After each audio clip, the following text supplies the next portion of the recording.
guys, it's your girl Kizzy Rock, and yes, Kizzy Rock is my birth given name. Happy Tuesday morning. Want to say hey to all my subscribers, new as well this season. I got a word for you. Tap in. Happy Tuesday morning, guys. So I'm going to talk to you guys about maximizing your single season. This is not limited to women, but obviously I'm a woman, so it's going to probably be geared, or feel like it's geared more towards women. But guys, get in where you fit in. You guys know I got love for you as well. So I was watching Pastor R.C. Blake's, how was it titled? I forgot how it was titled, but it was last night. And listen, I could feel the convictions within that video. Almost as if people were having their aha moment of, you know what, this is truth. It's true, but however, it still stings. So I just want to speak from a few different perspectives. I made a recording, I think, a few weeks ago when someone emailed me in regards to, basically to summarize, she was just saying how she is struggling to even meet one potential person who could maybe want marriage. And she heard a recording when I said that I turned down 2.5 proposals. The reason why I say a half, because it was two times from the same person. But either which way. And I made a whole recording on that, on how and why it was easy for me to turn it down. Not easy in the sense of not worrying about disappointing the gentlemen, but I just knew it wasn't a fit for where God was taking me. So I want to speak a little bit on the pressures of society, as well as the importance of maximizing your single season, etc., etc. All right, here's the thing. Just like a lot of other things, the idea of marriage, first of all, it's a beautiful union. Let's just get that out of the way. I don't want it to make it seem like I'm speaking against it, because let me just tell you something. You don't see it often, but when you see marriage done the correct way, marriage can be a very, very, very beautiful, not perfect, but a beautiful union. But along with a lot of things that were pushed, let it be through religion or just conditioning, whatever the case may be, marriage was one of those things that was push, as if, and not even only just on women, but I know men personally right now who are married and they are not happy. They married because they were getting older, or because it looked better on their, their resumes, etc., etc. But it wasn't for the purpose of God's purpose. It's societal pressures. So always being the women that God have always just gave me a grace at a very, very, very, very young age to always be myself, to always move with the Spirit, which I didn't really know what it was at the time, the Holy Spirit, etc., etc. But there was just always this something, this knowing in me that I needed to feel something in order to move on that thing, versus it's what the masses or everyone else is doing, regardless if the masses could not understand it or not. I've always been firm in that area, always. So as we start to get older, right, let's just say, I don't know, early 20s or whatever, and that pressure of marriage starts coming upon you. It's like so many people just want to get married because I love a person. Listen, you can love a person all day long. It doesn't mean that person is your husband or your wife, right? So it's like, well, I want to get married just because I love this person, just because my father or mother said they want me to be married and have children by the age of 23, and it's not going to look good for the family, and all this other stuff, right? All this other stuff. But where is God's purpose in this. If we all can say that marriage is a ministry, then where's the ministry? Where's the talk about the ministry? Okay, well, when we get married, right? Yes, we're marrying because we love each other and we see our future together, etc., etc. But there's ministry, so let's figure out what this ministry is as God shows us and lead us. But you just hear people talking about the love aspect or the marriage aspect versus purpose and calling. So if marriage is a ministry, where's the talk about how God is going to use you guys for ministry versus let's just come together because we love each other, make babies, and after the honeymoon stage, we hate each other. We're now sleeping in separate rooms. I don't like you. You don't like me. But we can't divorce because we spent $25,000 on this wedding. And people are going to laugh at us. And they're going to say, ha, ha, ha, I told you so. And we're just going to be miserable until Jesus come home. Ciao. Ciao. That is not living. That is not living. So you came out of survivor mode to go back into survivor mode. But again, because we as people have allowed society to push things on us, especially women, then we start to really move with that mindset. And then we end up miserable. So now in a year in the marriage, I'm filing for divorce because he doesn't make me happy. He doesn't fulfill me. It's him. He's the problem. It's him. He's making me miserable. It's him. No, it's you. It's you. Not to excuse his foolishness or whatever he got going on. But when you gotta be whole and you gotta be fulfilled and you gotta be tapped into purpose before you tie your life to someone else's, because people will not make you happy. As somebody with a happy gene over here, and typically people are very happy when they're around me, there are people who are lost. There are people who are basically miserable, who even when I'm around them, they make me miserable. I can't make them happy. I try. There is nothing in me that can make them happy, even though I have a happy gene. I don't even know what a happy gene is, but they're miserable and they suck the life out of me. So why would, if you're still struggling with certain things in your life, right? In general, maybe you had a horrible childhood. Maybe you deal with massive amounts of depression and anxiety and mental illness. And maybe you were bullied, your self-esteem is to the floor. You really, really feel like you're not worthy of anything. What will happen when God brings a person into your life? Serious question. If you're already struggling with this on a daily basis, what will happen when God brings that person into your life?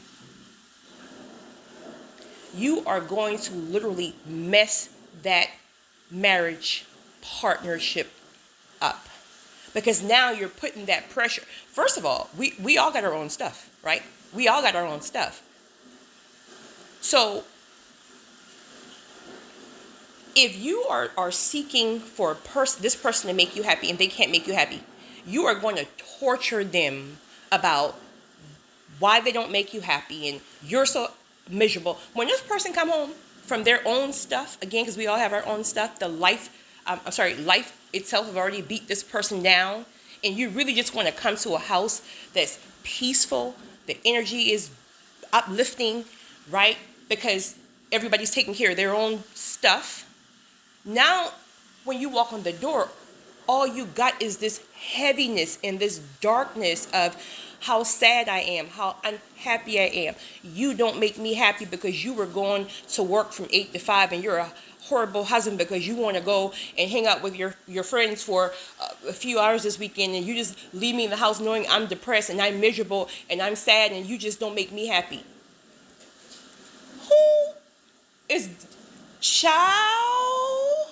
Who is dealing with that? I'm a whole woman and I don't even want that kind of energy around me. It's draining. And then before you know it, it starts to affect in the marriage in other areas. You got to get your happy before God brings somebody into your life. You can't let society dictate when God brings you a husband, because let's just say one of your friends got married at 23, right? And here you're, I don't know, 33, 43, 53, and so on. And you feel like, well, that's not fair because this person, well, that person may have not had to really been pruned and really groomed in a lot of areas. Maybe they, and this is just different perspectives, but maybe they saw all of their lives a great foundation of marriage. So they already, here you came from a crack house. So God has to really, really work on you. God got to teach you that the things you saw were not healthy. God got to teach you how to really do this and do that. So maybe there's a lot of work. God has to heal your trauma wounds so those trauma triggers don't affect the thing that he brings together. So your process may be longer. So I think versus worrying about the age, well, I got married at 23, 33, 43, 83, versus worrying about the age, the number, you got to worry, you got to focus more on the season you're in. It may not just be your season. But again, society keep pushing this time frame and these numbers, when God have made it very clear that he doesn't operate by time. So that's the physical. That's us. Also, the reason why I personally was able to turn down 2.5 engagements was I knew, because I couldn't articulate what my purpose was at the time, but because I knew how God used me and was very non-traditional, right? It just, I knew I needed to feel something that would correspond to this person being able to fit into my purpose some kind of way, or back my purpose, or he has the same type of purpose. It just needed to make sense. But it didn't make sense just because there was love, because we had fun, because it just didn't make sense for purpose. So I didn't have the okay from God. I don't care about no pressures of, oh, well, why would you do, nobody, no. I don't care about no pressures of the world. I got to feel what I feel in my spirit, and my spirit is not giving me what I need to feel. So, respectfully, I have to decline. So now, in seasons post those things, God, let me listen. I don't think some of us know when we ask God to use us what that really means. I think people just say it because it sounds good. God used me. God used me. Yes, I'm chosen. I answered the call. Use me. Honey, I don't think I sure didn't know. I don't think we really know what that means. We be thinking just some low, smile and let the light of the Lord, people can see the light of God through you. Yes, that's true too. But honey, it's way deeper than you think. You talking about sacrifice. You talking about obedience. You talking about fearful moments. But you, listen, God using you is no easy thing. But in saying that, God can use you way more when you're single. God can you can do so much things when you're single. You have the ability to hop on planes and travel. If God wakes you up one morning and say, hey, go here. There's somebody here in California that's going to be at this event. I need you to give a word. I need you to go and such and such. You can just pop up and go. Just pop up and go. You can't do that when you're married. There's some things right now that's popping in my head, and I'm not even going to go there because I'll be there for 5 hours talking about some of the things that God have had me to do, that there is no way in the world, if I was married or if I accept those proposals, I could get those things done. There's absolutely no way in the world. It would have been so much friction. It would have been things that I just couldn't do.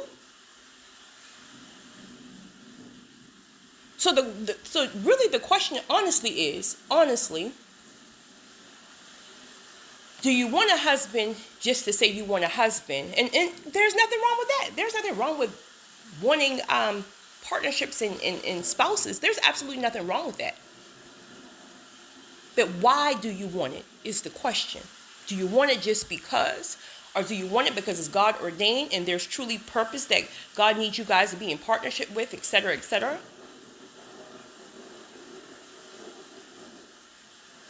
So really ask yourself that question. Why do I want it? Do I feel like he or she is going to truly make me happy? Because if that's your thinking, then I don't think you've ever been around a miserable person. I can't wait to get out of the room from miserable people, because it just sits in my spirit. It drains my spirit. It's like everything you try to say to build them up, they're counteracting it with something more depressing, and it's just like nobody wants to be around that energy. So the best thing is to allow God to work on you, your traumas, heal you, your heartbreak, your pain, those rejection, those abandonment issues. Allow God to really work on you. Allow God to establish you in your purpose first. Because once you're established in purpose first, then you will know who fits your life. You turn men down every single day, not to be bougie, but because you just know, right? This can't even go past the first couple of dinners. You know it fits into your life. Because once you're established in purpose, God makes it clear what fits into your life. And so you can have 50 dudes come at you per day. Your mindset is not like, ooh, let me grab one because society says I'm 30. Society says I'm 40. Oh, da-da-da-da-da. No. That's not your mindset. Your mindset is, okay, he's a great guy, but I got to release him back into the pond because he's just not for me. Because you're good by yourself. You're truly fulfilled and you're whole by yourself. So much so that you're not desperate with the first person you meet. You're too in love with God. You're too fulfilled. Purpose alone will literally fulfill you. So if you're in purpose, or you believe you're in purpose and you're not fulfilled, and you're like, but I like how God is using me, but it doesn't really fulfill me, then you got to keep evolving, because the more you evolve, the more your purpose will grow.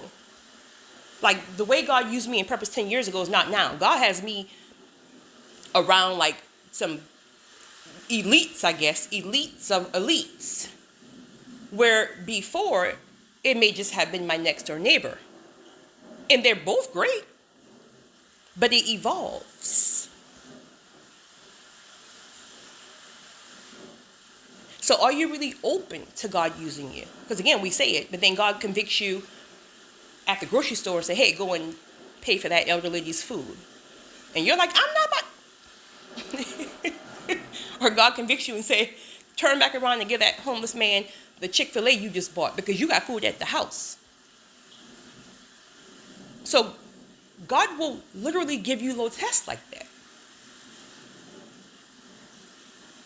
And when you start mastering those tests, God will start to elevate you more and more. He'll start giving you more things to do. And then before you know it, you really realize like, ooh, maybe this is my purpose. No, it's not like camera and actions, but this thing is starting to fulfill me. And then you start doing more. And then God gives you more, whatever that thing is, because purpose is so broad.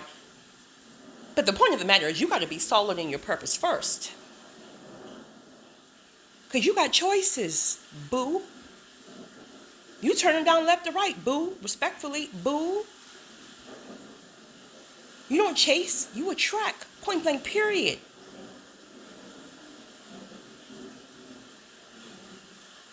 But you got to really, really let God work on you. And I know that's hard for a lot of people to hear because, again, people really have the mindset thinking that someone will make them happy. Someone will complete them.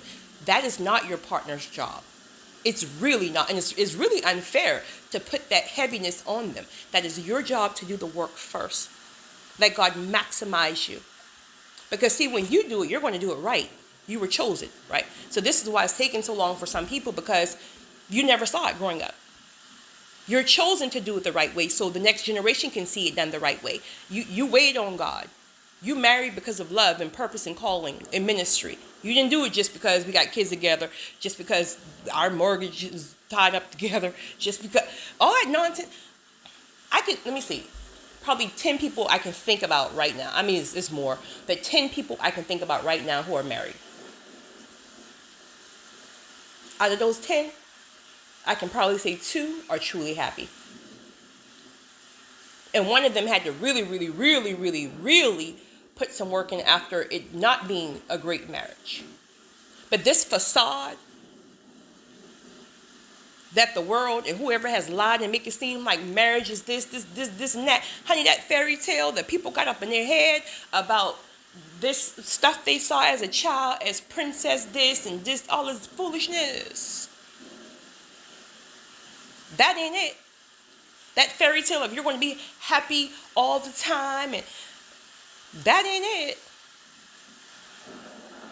You often hear people say, even happily married people say, marriage is work. Once that honeymoon stage work, marriage is work. And how you can just dip on the ex who is tripping or whatever every 5 minutes. You can't dip like that. You can't run like that. You got to be solid. And this is why God is working on you so extensively now, because many of you guys are called to marriage. And it's probably going to happen really soon for a lot of people. But if you're not teachable, if you're not allowing God and the Holy Spirit to truly, truly teach you the things that God is trying to teach you, God is trying to heal you, God is trying to really work on you, but you're struggling while you're dating the Holy Spirit. If you're struggling and you're not teachable and you're fighting against and you're combative against the Holy Spirit while you're dating the Holy Spirit, God surely ain't about to send you no man or no woman. That's the whole process of the single season many a times. It's for you can date God. Because if you never realize or experience truly what healthy, wholesome love and partnership and a great foundation is, then how are you going to present that? So God is teaching you, but so many people are fighting against it. It's almost like, oh, my child, please look at my emails. Well, never you will, but my point. Everything is about marriage. But then when you respond, or when I respond back to X, Y, and Z, are you working on this? Are you maximizing this season? It's like people don't want to hear it. It's like I don't want to. I ain't got time to talk about my mental illness. I don't have time to talk about my childhood traumas. I just want a man. Okay, it's easy to get a man. It's easy to get a husband. See how long it lasts. Because nobody dealing with that nonsense. Not God-ordained people. Not healed, whole people. Not high-value people in general is dealing with that nonsense. For many, many, many reasons. For one, they just ain't got time for that foolishness because their life is already so heavy. They put the work in. They maximize their seasons. So that's something you got to work on prior. So you can get one, but he just ain't going to stay. She just ain't going to stay.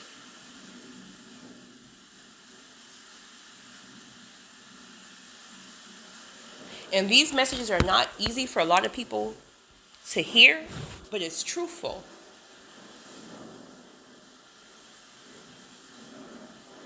We can't keep denying the fact.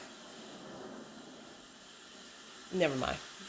I'm just not going to go there. But either which way, I wanted to share that because I just want people in general to really understand that there's so much in purpose and calling that God needs you. You know, I was speaking to a very, very well-known public figure last night about this. And he's in this season where he's actually, well, never mind, I won't say that. But he's in this season where he knows God is transitioning him from that type of spotlight into God-ordained purpose.